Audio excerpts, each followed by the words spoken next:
তো বন্ধুর বান্ধবীরা কেমন আছো তোমরা? আশা করছি তোমরা ভালো আছো। আমার একটা ছোট্ট ব্লগে তোমাদেরকে স্বাগতম জানাই। আজকের ব্লগটা অনেকটা ইন্টারেস্টিং, কারণ আজকে আমি বেরিয়ে আছি, জমিতে আছি, আর একটু কিছুক্ষণ পরে যাবো টিউশনে। তার জন্য খুব তাড়াতাড়ি আমাকে ব্লগটা বানাতে হচ্ছে। আর অসুবিধা হয় না ভাই, আমার অভ্যেস হয়ে গেছে, কারণ এখন ঠান্ডার সিজন, মানিয়ে নিতে হবে আমাদেরকেও। একটা জিনিস দেখবা আমার ভিডিওতে কি আসছে, দেখবো তো। আমি ফ্রন্ট ক্যামেরা দিয়ে দেখাই তোমাদেরকে। ওই ক্যামেরা স্টার্ট।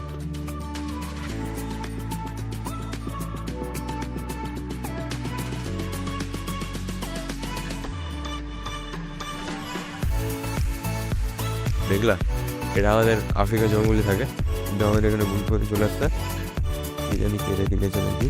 না ভাই, নিজে থেকে আসে, এটা প্রাকৃতিক একটা জিনিস। আর আমাদের বাড়ি থেকে বলে, আমার দিদারা বলে যে এটাকে যদি দেখতে পাস, এই পোকাটাকে অথবা জীবটাকে, তখন তাকে বলবি যে আমাদের বাড়িতে গেলে সোনা নিয়ে যাস, অনেকগুলো সোনা।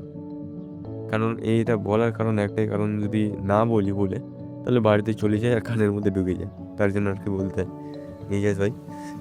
আর আমি যেই পেয়ারা গাছটা লাগিয়েছিলাম তার চারপাশে দিয়েছি হলুদ, কারণ পেয়ারা গাছটার পাতাগুলো সব নষ্ট করে দিচ্ছে। ChatGPT-কে জিজ্ঞাসা করলাম, তো বললো যে এগুলো দে, হয়ে যাবে ভালো। তারপর দেখি এখন কি হয়। আর আমাদের ভাই আলুর জমিটা অনেকটাই ভালো লাগছে এখন, কারণ কি জল দিয়েছি একবার, একবার দেওয়াতে অনেকটাই হাইট গ্রোথ হয়েছে, অনেকটাই আর কি ভালো লাগছে দেখতে। আর আমার বাড়িতে আমার মারা আসলো, আমি সাধারণত দিদি বাড়ি থাকি, মানে দিদা বাড়ি। আমার মারা আসছিলো অনেকদিন হয়ে গেলো, এক সপ্তাহ মতো। তো এখন আজকে যাবে বাড়িতে, তার জন্য সবজি তুলে দিতে হবে। আর আজকে ভাই স্কুলেও যেতে হবে মারা, প্রজেক্ট জমা দেওয়ার জন্য আমার ভেজালে মারা, প্রজেক্টটা দিতে হবে।